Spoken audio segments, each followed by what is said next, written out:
Good morning, class. Today is third lecture of chapter percentage. So इस video में हम अपने जितने भी रेस्ट ऑफ द क्वेश्चंस बचे हैं अलग अलग टाइप्स के वो कवर करेंगे. So let's start. First question in today's video we have. Now question is, a man out of his monthly income spends 20% on house rent. Out of remaining 25% on clothes, 10% on movie tickets, and rest saves. If he save 104 rupees, then his monthly income is.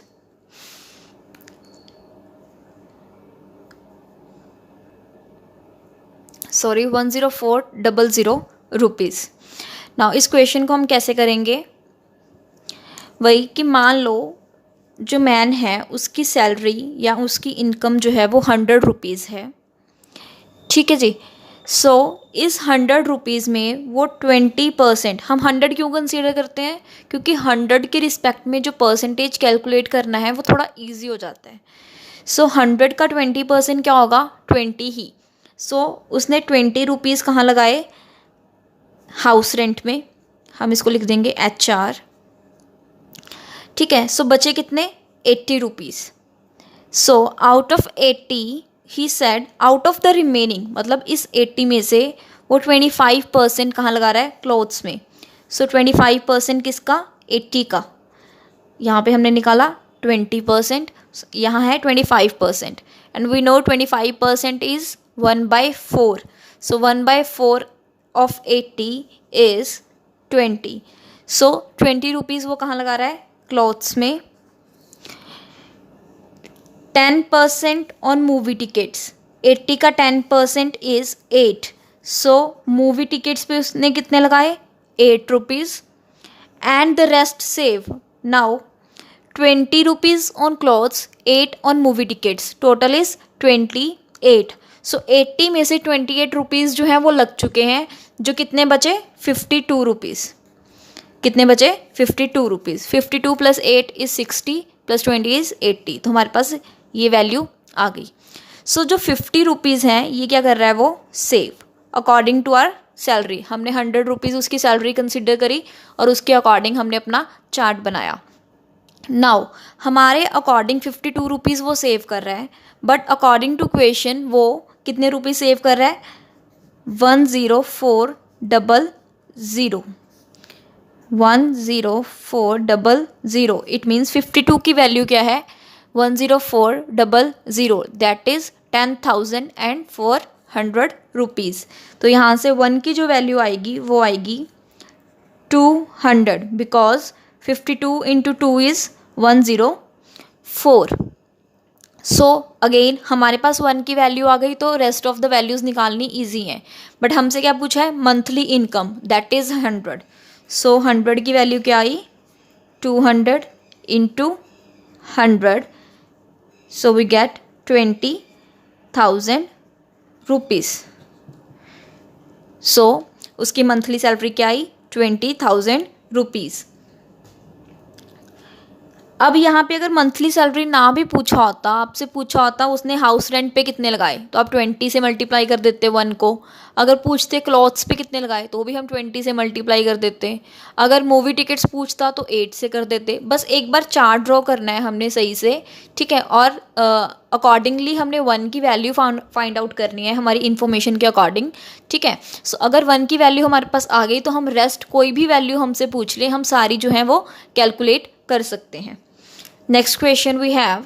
So next question we have is, now हम 2-3 questions करेंगे commission based, ठीक है. जो commission के ऊपर questions बनते हैं वो हैं, जैसे पहला क्वेश्चन है, a salesman allowed 9% commission on total sale made by him and a bonus of 1% if sale is over 20,000.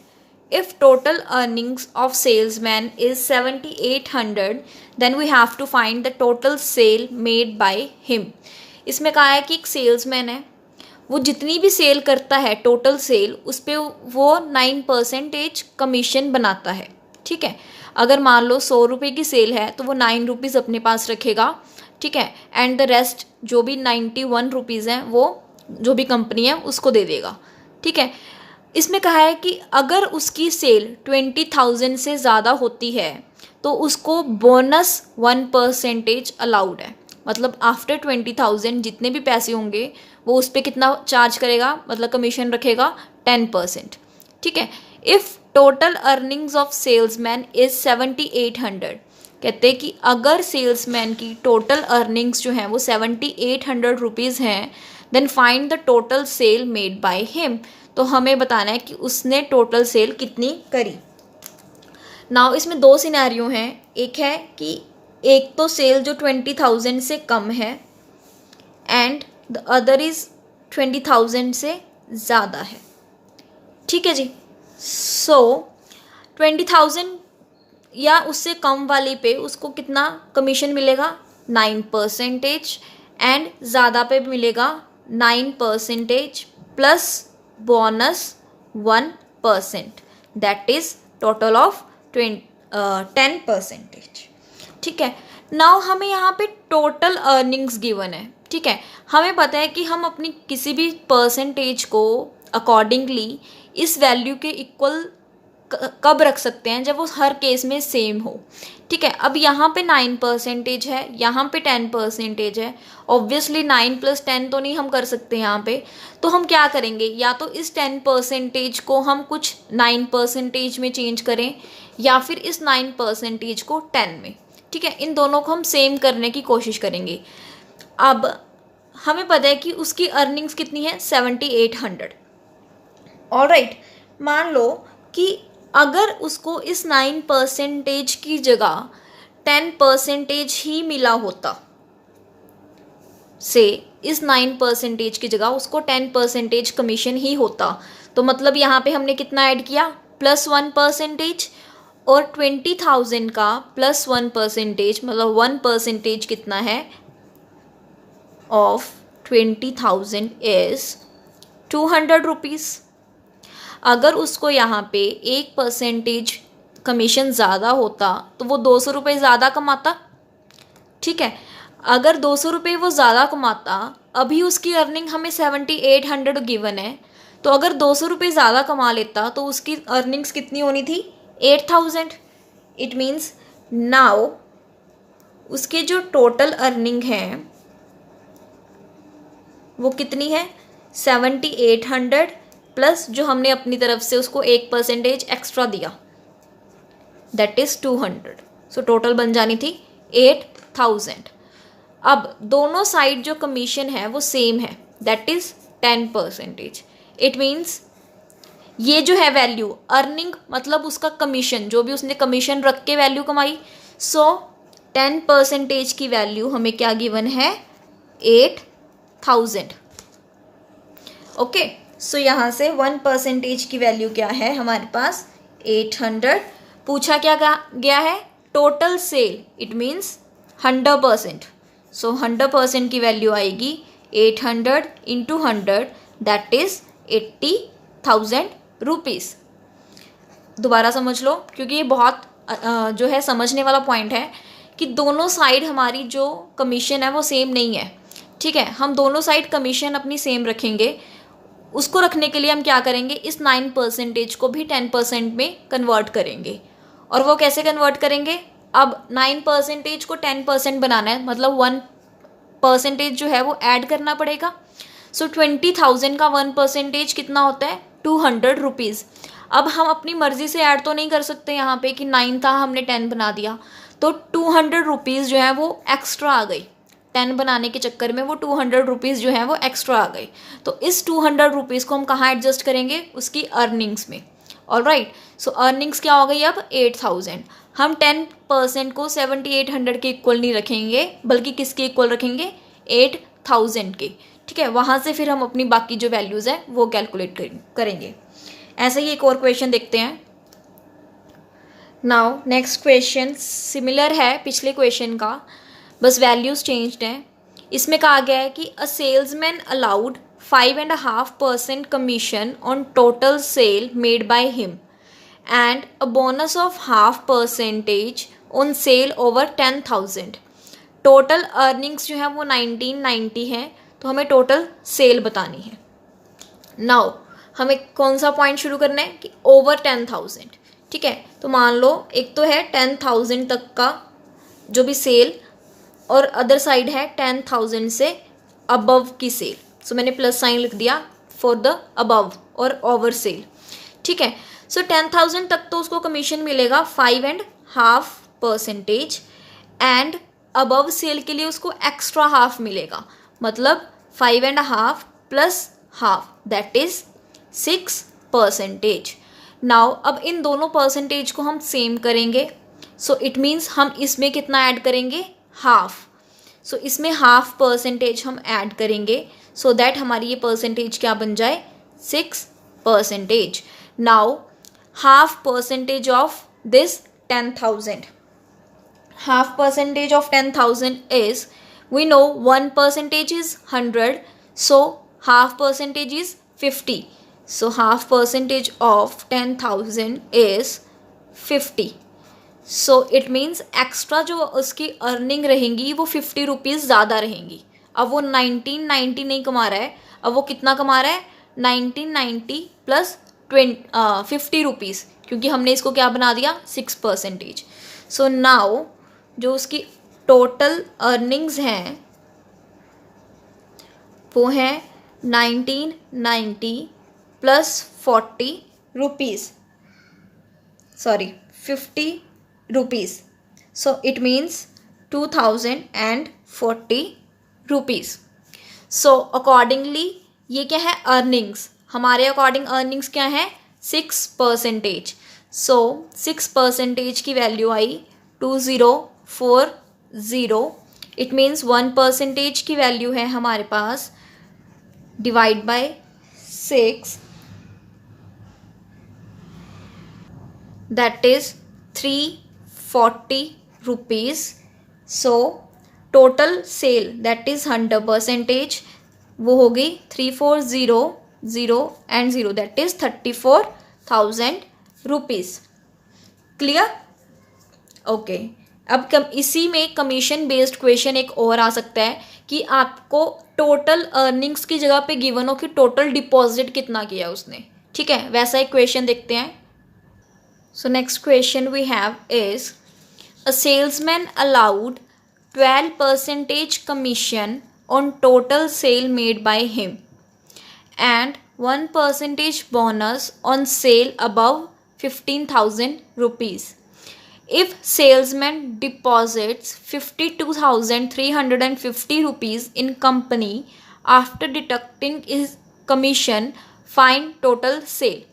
इसमें कहा गया है कि सेल्समैन को 12% का कमीशन अलाउड है सेल पे। अगर वो 15,000 से ज़्यादा सेल करता है तो उसको 1% बोनस भी मिलेगा। अगर वो अपना कमीशन रखने के बाद कंपनी में पैसा 52,350 रुपीज़ दे रहा है तो बताओ कि उसने टोटल सेल कितनी की होगी। अब कंपनी में उसने कितने दिए, 52,350। अगर इसमें हम उसकी अर्निंग्स ऐड कर दें, मतलब उसका कमीशन ऐड कर दें, तो हमारे पास क्या आ जाएगा, टोटल सेल। नाउ इसमें भी क्या है कि एक सेल 15,000 तक की है and the other one is more than 15,000, ठीक है जी। नाउ 15,000 तक उसको 12% कमीशन अलाउड है एंड अबव में क्या है, 1% का बोनस दैट इज 13%। नाउ अगर इसको हम 13 बनाएं, 12 में +1 ऐड कर दें, ठीक है, तो 1% कितना है 15,000 का, 150 रुपीज़। नाउ एक चीज़ देखो कि अगर उसने 150 रुपीज़ ज़्यादा कमीशन कमाया होता तो उसने इतने रुपीज़ में से, मतलब डिपॉजिट में से 150 रुपीज़ कम दिए होते, क्योंकि ये जो 150 रुपीज़ हैं कहाँ गए, उसके कमीशन में, ठीक है। इट मीन्स डिपॉजिट्स में से अगर हम 150 रुपीज़ निकाल लें तो कमीशन उसमें कितना चल रहा है, 13%। नाउ अब जो टोटल डिपॉजिट होगा, अर्निंग्स में हम ऐड करते थे क्योंकि ऑब्वियसली ये कहाँ जाएंगे 150 रुपीज़, उसकी अर्निंग्स में, क्योंकि हमने कहाँ ऐड किया है, बनाने के लिए उसकी कमीशन में, ठीक है। सो डिपॉजिट्स में क्या होगा, ये माइनस होंगे, क्योंकि ऑब्वियसली ये जो है उसकी अर्निंग्स में जा रहे हैं, कंपनी के पास नहीं जा रहे। सो इसमें से हम माइनस कर लेंगे, तो मतलब 13% के अकॉर्डिंग उसने कितना डिपॉजिट किया होगा, 52,200 रुपीज़। इट मीन्स 30, ये है वैल्यू डिपॉजिट की। 13% तो उसने अपने पास रखा, तो उसने डिपॉजिट कितना किया, 87%। 13% उसका कमीशन है, तो डिपॉजिट कितना है, 87%। ध्यान रखना, तो ये अब वैल्यू जो है वो 87% की है, ना कि 13% की, ठीक है। क्योंकि ये वैल्यू किसकी है, डिपॉजिट, और डिपॉजिट वो कितना कर रहा है, 87%। सो 87% की वैल्यू आई 52,200। तो यहाँ से हम निकालेंगे 1% की value, that is divide by 87 and 100% की वैल्यू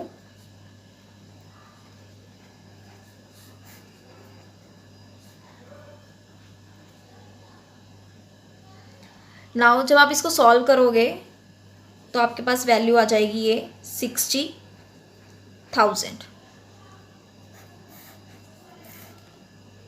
आप इसको कट कर सकते हैं 3 के टेबल में, लाइक 29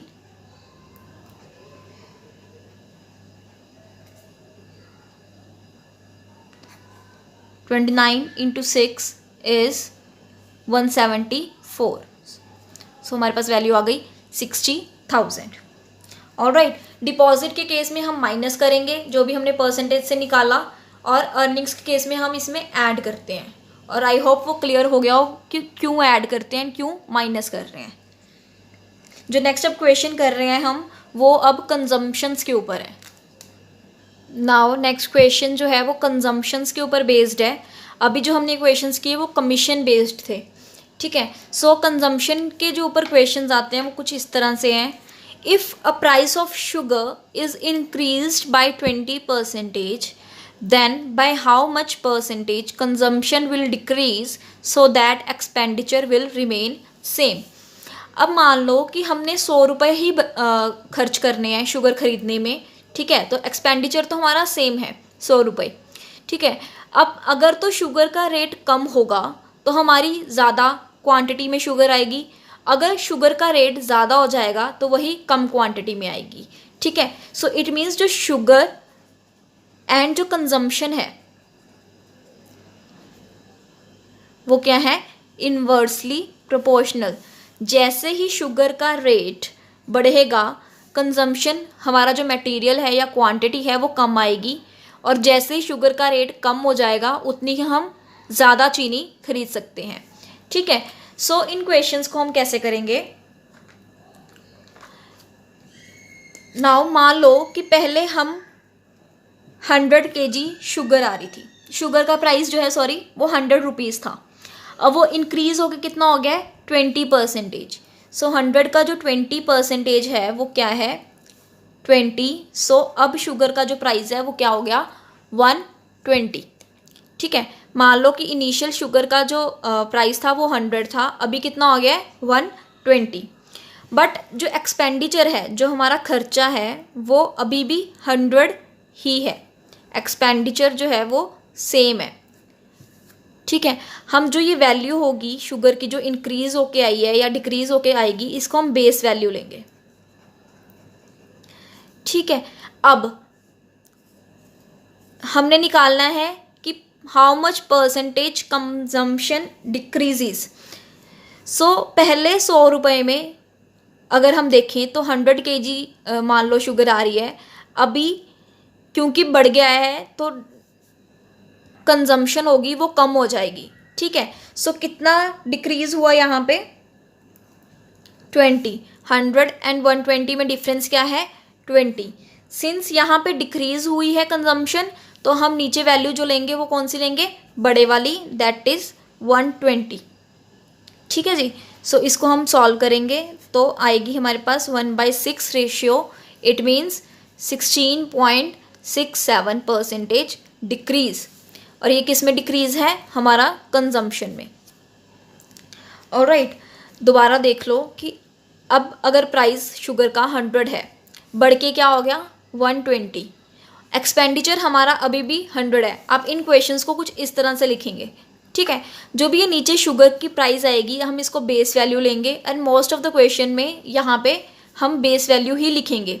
मैंने आपको बता दिया कि ये बेस वैल्यू क्यों आई, क्योंकि इनका डिफरेंस लिया हमने वही परसेंटेज मोर एंड डिक्रीज वाले फॉर्मूला से, ठीक है। अब क्योंकि कंजम्पशन जो है वो डिक्रीज हुई है, तो डिक्रीज के केस में हम नीचे जो डिनोमिनेटर में वैल्यू लेते हैं वो लार्जेस्ट वैल्यू लेते हैं, ठीक है। सो 20/120 की जो रेशियो बनती है वो है 1/6, and we know 1/6 gives us 16.67%।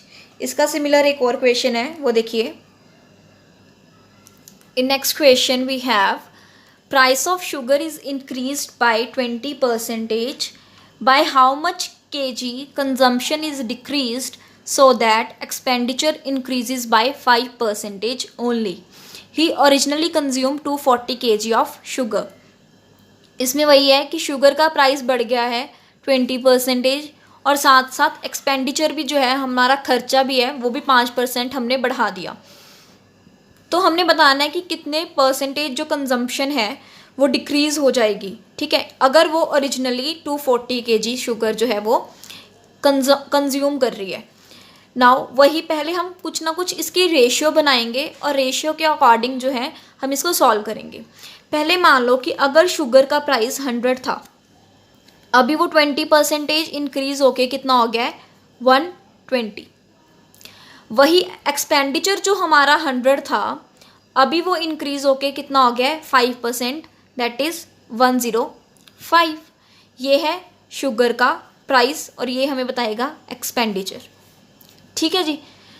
Now जो शुगर है वो 120 हो गई है, एक्सपेंडिचर हमारा 105 है, ठीक है। तो इसमें क्या होगा कि हमें 120 रुपये वाली जो चीनी है वो हमें कितने में ख़रीदनी है 105 में, तो ऑब्वियसली क्वांटिटी कम आएगी, तो कंजम्पशन डिक्रीज़ हो गई। कितना डिक्रीज़ हो गई, परसेंटेज चेंज जो आया वो हम इसका डिफरेंस लिखेंगे, दैट इज़ 15, एंड नीचे लिखेंगे डिक्रीज़ के केस में लार्जेस्ट वैल्यू, दैट इज़ 120। अब इससे हम रेशियो देख लेते हैं, हमारी क्या बनती है 1/8। इट मीन्स कि अगर हम पहले 8 kg शुगर कंज्यूम कर रहे थे, अभी कितना कर रहे हैं 1 decrease, that is 7 kgs।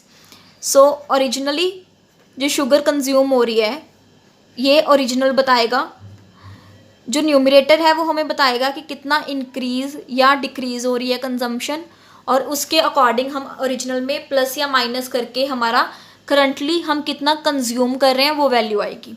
So originally जो शुगर थी वो है 8 की वैल्यू हमें गिवन है 240। ऑलराइट, सो 1 की वैल्यू यहाँ से हमारे पास कितनी आएगी 30, और हमसे पूछा गया है how much kg consumption is decreased. So हमें बताना है कि कितने कंजम्पशन है डिक्रीज़ हुई है, तो रेशियो के अकॉर्डिंग कितना डिक्रीज़ हुई है 1। सो 1 की वैल्यू है 30, सो हमारा आंसर आएगा कि 30 kg जो शुगर है वो हमें कम मिलेगी, ठीक है जी। हमारे पास जो शुगर है वो 120 पर kg है से, ठीक है, बट पैसे हमारे पास 105 रुपीज़ हैं, तो हमें इतने में कितनी शुगर कम मिलेगी अगर ओरिजिनली हमें 240 kg शुगर मिलती थी। सो इसको हम कैसे करेंगे, इन दोनों में चेंजेस देखेंगे और रेशियो बनाएंगे। ओरिजिनली हमारे पास 8 है, तो 8 की वैल्यू 240, डिक्रीज़ कितनी हो रही है 1 kg। सो 1 kg की वैल्यू क्या है 30 kgs। नाउ इस क्वेश्चन की हेल्प से मैं दोबारा से आपको जो कंजम्पशन वाला है वो पार्ट क्लियर करती हूँ। इसमें मैंने original consumption, original price, current consumption, current price, ये सब कुछ हम बताएंगे, ठीक है। सो क्वेश्चन है price of sugar is increase by 20%। Sugar का प्राइस जो है वो 20% इंक्रीज़ हो गया, जिसके कारण जो फैमिली है वो 12 kg लेस शुगर परचेज़ कर रही है, ठीक है, फॉर ₹300। नाउ इसमें क्लियरली पता चल रहा है कि जो कंजम्पशन है वो डिक्रीज़ हो गई है, बट एक्सपेंडिचर हमारा उतना ही है। देन फाइंड, जब भी आपको लिख के ना आए कि एक्सपेंडिचर में कोई चेंज है या नहीं, तो आप कंसीडर करेंगे कि जो एक्सपेंडिचर है वो सेम है। नाउ हमें बताना है कि पहले कितना कंज्यूम करते थे, उसका प्राइस कितना था, अभी कितना कंज्यूम कर रहे हैं और अभी का प्राइस क्या है शुगर का। ठीक है जी, इसको ध्यान से समझना। हम 100 से शुरू करेंगे। शुगर का प्राइस 20% बढ़ गया। यहाँ पे मैंने शुगर का प्राइस लिख रही हूँ। तो क्या हो गया, पहले अगर 100 था, अभी कितना हो गया 120। ठीक है जी। एक्सपेंडिचर हमारा अभी भी कितना है, उतना ही है, दैट इज़ 100। सो इन दोनों में हम देखेंगे कि क्या रिलेशन बन रहा है। ऑब्वियसली जब शुगर का प्राइस इंक्रीज हो जाए, एक्सपेंडिचर हमारा उतना ही हो, तो कंजम्पशन क्या होती है, डिक्रीज। तो चेंज कौन सा आया, डिक्रीज वाला। सो परसेंटेज डिक्रीज वाला हम फॉर्मूला लगाएंगे। डिफरेंस क्या है इन दोनों का, 20, एंड इसको हम क्या लेंगे, बेस वैल्यू या फिर फॉर्मूला के according largest value, that is 120। सो इससे जो हमारी रेशियो बनती है वो है 1/6। ऑलराइट। सो मैंने बताया था जो डिनोमिनेटर है, जो डिनोमिनेटर होगा वो हमें बताएगा ओरिजिनल क्वांटिटी के बारे में। ठीक है। एंड जो न्यूमिनेटर होगा वो हमें बताएगा चेंज कितना है, 1 का इंक्रीज है या 1 का डिक्रीज है, इंक्रीज और decrease according to the question. And इन दोनों को सम या डिफरेंस, जो भी, अगर इंक्रीज हो रहा है तो हम क्या करेंगे, ओरिजिनल में ऐड कर देंगे, अगर डिक्रीज है तो माइनस कर देंगे, तो हमारे पास क्या आ जाएगी, करंट कंजम्पशन। ठीक है, according to these two. Now अब हमारा जो डिनोमिनेटर है वो 6 है। ठीक है। सो हमें इसमें गिवन है कि family purchases 12 kg less sugar. अब इसमें हमें ये नहीं बताया कि वो ओरिजिनली कितना कंज्यूम करते थे, बट ये बताया कि अभी वो 12 kg जो शुगर है वो कम खरीद पा रहे हैं। इट मीन्स हमें 1 की वैल्यू बताई है। ठीक है, जो ये चेंज आया है, डिक्रीज हुआ है, तो मतलब 1 की वैल्यू क्या है, वो 12। तो इट मीन्स ओरिजिनल, अगर हम करें बात ओरिजिनल कंजम्पशन की, तो ओरिजिनल कंजम्पशन क्या है, 6। This is original. सो 6 की वैल्यू क्या आएगी, 12 into 6, that is 72 kgs। It means पहले वो कंज्यूम करते थे 72 kgs। तो ये हमारा आ गया। करंटली कितना कंज्यूम कर रहे हैं, करंटली वो शुगर 12 kg कम यूज़ कर रहे हैं। ठीक है। सो 72 में हम -12 करेंगे, या फिर 6 में -1 करके हमारे पास क्या आया, 5। सो 5 की वैल्यू क्या आएगी, 12 इंटू 5, दैट इज़ 60 kg। अभी वो कितना कंज्यूम कर रहे हैं, 60 kg। सो हमारे पास 2 वैल्यूज़ आ गई। ओरिजिनल कौन सा होगा, बेस वैल्यू, जो कि डिनोमिनेटर वाली वैल्यू है हमारी रेशियो की। ठीक है। न्यूमिनेटर हमें इंडिकेट करेगा कि कितना लेस या ज़्यादा है। और करंट हम कैसे निकालेंगे, इन दोनों के सम से या डिफरेंस से। सम कब होगा, जब शुगर ज़्यादा आएगी, एंड डिफरेंस कब होगा, जब शुगर कम आएगी। इस केस में शुगर कम है तो हम क्या लेंगे, डिफरेंस। So 6 - 1 is 5। तो ये हमें क्या बताएगी, हमारी current consumption. Alright. So current consumption क्या है हमारी, 60 kgs। नाउ अब बारी है प्राइस की। हमें गिवन है कि पहले भी प्राइस जो है, ऑब्वियसली हमारा एक्सपेंडिचर जो है वो सेम है। पहले भी प्राइस कितना है, हमने टोटल पैसे कितने लगाए, 300, अभी भी कितने लगाए, 300। तो इट मीन्स कि पहले तो 300 में हम कितने kgs बाय करते थे, 72 kgs। ठीक है। इट मीन्स हमारा जो ओरिजिनल प्राइस था, हमारी जो भी प्राइस रहती है वो केजी के, पर केजी के अकॉर्डिंग रहती है। ठीक है। सो यहाँ पे आएगी 300 divide by 72। It means 4/1/6 rupees पर केजी। आप इसको ऐसे लिख सकते हो कि 72 kgs जो है वो 300 रुपीज़ में आ रही हैं, तो 1 kg कितने में आ रही है, 300 डिवाइड बाय 72। ठीक है जी। सो ओरिजिनल प्राइस क्या आई हमारी, 4/1/6 रुपीज़ पर केजी। और करंट हम निकालेंगे, करंट में भी सेम चीज़ है। 60 kgs हमने बाय किया 300 रुपीज़ में, तो 1 kg कितने में बाय कर रहे हैं हम? 300 divide by 6 that is 5 rupees में। इट मीन्स जो करंट प्राइस है वो क्या आएगी? 5 रुपीज़ पर kg। सो करंट हमारी आई 5 रुपीज़ पर kg and original was 4/1/6 rupees पर kg। क्लियरली पहले 4/1/6 था, अभी 5 हो गया, तो प्राइस क्या हो गया? Increase. Okay, next question we have. Next topic जो हमारा है वो है सक्सेसिव परसेंटेज के ऊपर। अब हमें पता है कि जो भी सक्सेसिव परसेंटेजेस हैं आपको बुक्स में उसका ये फॉर्मूला मिलेगा, that is a + b + a × b/100। ये फॉर्मूला कैसे वर्क करता है मैं बता दूं कि मान लो कोई नंबर है, ठीक है, उसमें मैंने बोला कि पहले वो 20% इंक्रीज़ हुआ, देन 10% इंक्रीज़ हुआ, तो उसमें टोटल कितना परसेंटेज का इंक्रीज़ आया? ठीक है, तो ऑब्वियसली उसमें 30% का तो नहीं आया, तो वो हम कैसे निकालेंगे? 20 + 10, 20 × 10/100, मतलब कि उसमें 32% का इंक्रीज़ आया। नाउ अब ये फॉर्मूला जो है वो किस तरह की परसेंटेज के लिए इजी है? जब भी ये 0 वाली कुछ परसेंटेज आ जाए या जो इजी टू कैलकुलेट हो, ठीक है, इजी टू सॉल्व हो, जो 100 के मल्टीपल्स में हो। ठीक है, मान लो अगर आपको 16 2/3% आ गया, 14 2/7% आ गया, या एनीथिंग एल्स कोई और परसेंटेज आ गई, तो उसमें ये कैलकुलेट करना थोड़ा सा मुश्किल हो जाएगा, क्योंकि ऑब्वियसली आप ए की जगह पे 16 2/3% रखोगे, बी की जगह पे 14 2/7 रखोगे, तो वो जो है कैलकुलेट करना थोड़ा सा मुश्किल हो जाता है। तो इस सक्सेसिव परसेंटेज वाले क्वेश्चंस को हम रैदर अडॉप्टिंग दिस फॉर्मूला हम और कैसे कर सकते हैं? मान लो इसी को मैं करके दिखाती हूँ कि पहले 20% इंक्रीज हुआ, इट मीन्स 1/5, 20% को हम 1/5 लिख सकते हैं, मतलब ये मैं लिखूँगी ओरिजिनल एंड देन न्यू। अगर कोई वैल्यू पहले 5 थी, अब वो इंक्रीज हो गई, कितनी हो गई? 6। कितना इंक्रीज हुई? न्यूमरेटर के जितना, ठीक है। देन 10% इंक्रीज, इसको हम लिख सकते हैं 1/10। अगर कोई वैल्यू 10 थी, अब वो इंक्रीज होके कितना हो गई? 11। ऑलराइट, हमने इस तरह से लिख लिया, पहली परसेंटेज के अकॉर्डिंग हमने वैल्यूज़ लिखी, देन सेकंड का पहली से कोई लेना देना नहीं है, ठीक है ना। अब क्रॉस में हम चेक करेंगे कि कुछ भी कट तो नहीं रहा, तो यहाँ पे जैसे 6 एंड 10 को हम कट कर सकते हैं 2 के टेबल में, तो हमारे पास अब ये वैल्यू बन गई 5, 3, 5 एंड 11।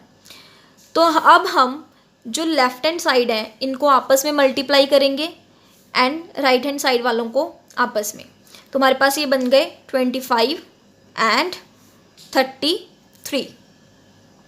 ऑलराइट, अब इसमें जो परसेंटेज चेंज हमने निकाला, तो परसेंटेज चेंज क्या आया? इंक्रीज हुई वैल्यू, ठीक है। कितना इंक्रीज हुई? 5 + 3 8, ठीक है। अब इंक्रीज के केस में हम क्या लेते हैं? स्मॉलेस्ट वैल्यू डिनोमिनेटर में, तो 8/25 × 100, तो इसको भी सॉल्व करके आया 32%, सिमिलर टू अबव। अब आपको देखने में लग रहा होगा कि ऊपर वाला क्वाइट इजी है रेदर देन द जो भी ये मैंने नीचे किया है, ठीक है। बट ठीक है, ये जो 20, 10 ऐसी परसेंटेजेस आएंगी उसमें इजी रहेगा, बट अगर आपके पास कुछ 16 2/3 या 14 2/7 कुछ ऐसी परसेंटेजेस आ जाएंगी, तब ये फॉर्मूला जो है आपके लिए दिक्कत लाएगा, तब ये वाला जो मेथड है वो यूज़फुल रहेगा। मैं क्वेश्चन बताती हूँ इसके related. So next question we have is population of a village is increased by 16 2/3% in first year, then decreased by 25% in second year, and increases by 75% in third year. Find the present population if after 3 years population is 1,47,000. अब there is a village जिसमें कहा गया है कि पहले साल में उसकी जो पॉपुलेशन इंक्रीज़ है वो 16 2/3% है, इन सेकेंड ईयर 25% डिक्रीज़ है, एंड इन थर्ड ईयर 75% फिर से इंक्रीज़ है, ठीक है। अगर 3 साल बाद उस विलेज की पॉपुलेशन जो है वो 1,47,000 हो जाती है, तो आपको बतानी है कि करंटली जो प्रेजेंट पॉपुलेशन है वो कितनी है। सो अगर आप उस फॉर्मूला का यूज़ करें, वैसे वो मैंने 2 वेरिएबल्स में लिखा था, वो 3 वेरिएबल्स में भी आता है, अगर उस फॉर्मूला का यूज़ करें तो it will be very very difficult to find out the solution, ठीक है। सो अब हम क्या करेंगे, इसको अपने वाले मेथड से करेंगे। नाउ फर्स्ट ईयर में क्या है, 16 2/3% का increase, and we know 16 2/3% is 1/6। So मैं यहाँ पे लिखूँगी प्रेजेंट एंड इस साइड लिख रही हूँ फ्यूचर, जो फ्यूचर में वैल्यूज़ होंगी, ठीक है। सो वी हैव 3 years, सो ठीक है। सो पहले आज फर्स्ट ईयर में वैल्यू अगर 6 है तो उसमें इंक्रीज़ कितना आया, 7 एक साल में, 1 increase 6 to 1 that is 7। Then 25% decrease, and we know 25% is 1/4। It means कोई वैल्यू 4 है अगर, तो वो डिक्रीज़ होके कितनी हो गई अब 3। सेकेंड ईयर में अगर कोई वैल्यू 4 है तो वो डिक्रीज़ होके कितनी हो गई 3। And in third year again increase of 75%, and we know 75% is 3/4। so third year में अगर कोई वैल्यू 4 है तो वो इंक्रीज होके कितनी हो गई 7। 4 का 75% इज 3, सो 4 + 3 इज 7। ऑलराइट, वही सेम चीज़ हम कट करेंगे, जो भी वैल्यूज़ कट हो रही हैं। अब यहाँ पे 3 and 6, रेस्ट कोई भी वैल्यू जो है आपस में क्रॉस में कट नहीं हो रही, ठीक है। हमने सेम साइड पे कट नहीं करनी कि आप 4 और 4 को कट कर दो, क्रॉस में चेक करना है। नाउ अब इन तीनों को मल्टीप्लाई करेंगे। 2 × 4 is 8, 8 × 4 is 32, and 7 × 1 is 7, and 7 × 7 is 49। मतलब हमारे अकॉर्डिंग प्रेजेंट में जो पॉपुलेशन है वो है 32, एंड जो फ्यूचर में पॉपुलेशन हो जाएगी आफ्टर 3 years वो होगी 49। अब हमें आफ्टर 3 years की पॉपुलेशन गिवन है, इट मीन्स हमें 49 की वैल्यू गिवन है, that is 147,000। Alright, and 49 × 3 is 147, 49 × 3 is 147। सो यहाँ से हमारे पास 1 की वैल्यू आ जाएगी 3000, 1 की वैल्यू आ जाएगी 3000। पूछा क्या गया है हमसे, प्रेजेंट पॉपुलेशन। सो प्रेजेंट पॉपुलेशन कितनी है 32, सो हम 32 की वैल्यू निकाल लेंगे। 32 × 3000 दैट इज़ 96,000। ऑलराइट, सो ये हमारी जो है वो प्रेजेंट पॉपुलेशन है। सक्सेसिव परसेंटेज के हम क्वेश्चन इसी बेसिस पे करते हैं। मान लो इसी में जो क्वेश्चन आ सकता है कि सक्सेसिव डिस्काउंट्स लग रहे हैं, ठीक है।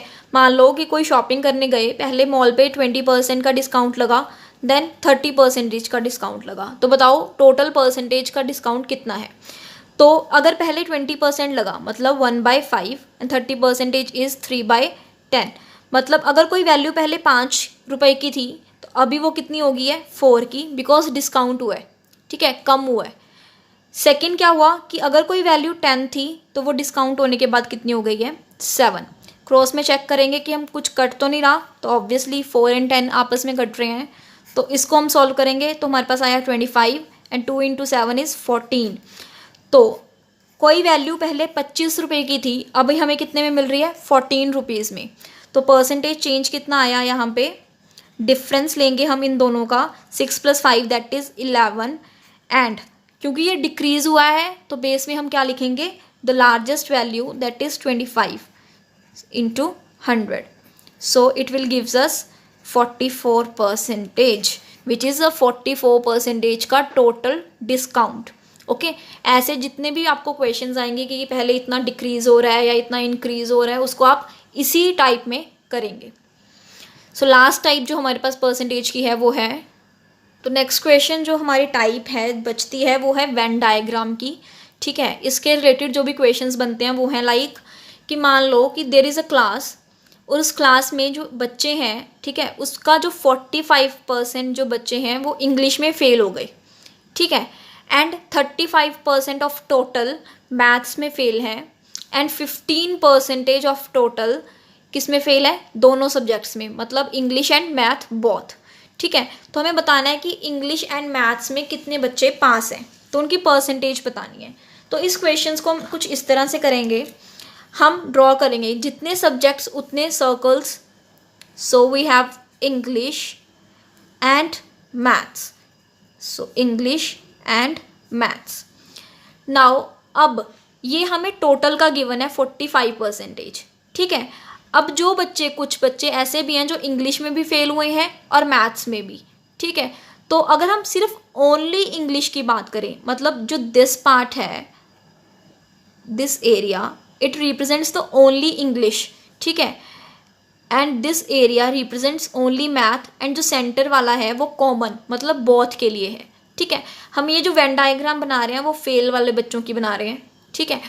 सो ओनली इंग्लिश में जो फेल हुए, नाउ बोथ में कितने हैं 15%, टोटल इंग्लिश में है 45%, एंड टोटल मैथ्स में है 35%। सो ओनली इंग्लिश में कितने बचे, total minus common, so 30%, and only maths में कितने बचे, 35 माइनस 15, दैट इज 20%। ये है only English and this one is only maths. Alright, so अब हमें गिवन है कि अब अगर हम देखेंगे कितने बच्चे फेल हो गए एक्चुअल में, सो अगर हम टोटल देखें कि टोटल कितने फेल हुए, तो जितने इंग्लिश में हैं, अब ये सारे अलग अलग हैं क्योंकि ये only English, only maths and only both, ठीक है। सो टोटल कितने फेल हुए, 30 + 15 + 20 विच गिव्स अस 65%, ठीक है। सो ये बच्चे जो हैं वो टोटल फेल हुए, तो इट मीन्स पास कितने हुए, 100 - 65%, दैट इज 35%। सो ये बच्चे जो हैं वो पास हो गए, ठीक है। सो मैथ्स और इंग्लिश की जो भी पास परसेंटेज है वो क्या आई, 35%। इसी के रिलेटेड एक और क्वेश्चन देख लेते हैं। So next question we have is, English में 40% जो स्टूडेंट्स हैं वो पास हुए, मैथ्स में 65% पास हुए, सो इंग्लिश एंड मैथ्स में 20% फेल हुए। अब यहाँ पे पास नहीं बताया, हमें फेल बताया है, ठीक है। सो आपको पास परसेंटेज फाइंड आउट करनी है। अब जब भी आप सॉल्व करोगे, वेन डायग्राम में क्या होता है, हम सिमिलर चीज़ें लेते हैं कि अगर हम फेल वाली वेन डायग्राम बना रहे हैं तो सारी फेल परसेंटेजेस लिखेंगे, अगर पास वाली बना रहे हैं तो सारी पास परसेंटेजेस, ठीक है। अब इसमें क्या है, हमारे पास डिफरेंट है, तो अब इनको पहले सेम करना पड़ेगा। तो जो भी ये कॉमन वाली होती है हम उसके बेसिस पे हम बाकियों को मोल्ड करते हैं। अब यहाँ पे हमें फेल वाली गिवन है, तो अब अगर इंग्लिश में 40% स्टूडेंट्स जो हैं वो पास हैं, इट मीन्स 60% जो हैं वो फेल हुए होंगे, ठीक है। अब मैथ्स में 65% अगर पास हैं तो फेल कितने हुए, 35% फेल हुए, और दोनों में कितने फेल हैं टोटल, दैट इज 20%, ठीक है। अब ये ऊपर वाले क्वेश्चन की तरह बन गया हमारा, ठीक है। अब इसकी जो वेन डायग्राम बनेगी वो कैसी बनेगी, only English, only maths and both. Both में हमारे पास आएगा 20%, टोटल इंग्लिश जो है वो 60 है, तो ओनली इंग्लिश में क्या आएगा, 60 - 20 that is 40, and only maths में कितना आएगा, 35 - 20 दैट इज 15। सो इतने स्टूडेंट्स जो हैं वो टोटली फेल हैं। सो फेल वाली जो परसेंटेज है वो है 40 + 15 + 20 दैट इज 75%। सो 75% बच्चे फेल हैं, तो इट मीन्स पास परसेंटेज कितनी आई, 25%, ठीक है जी।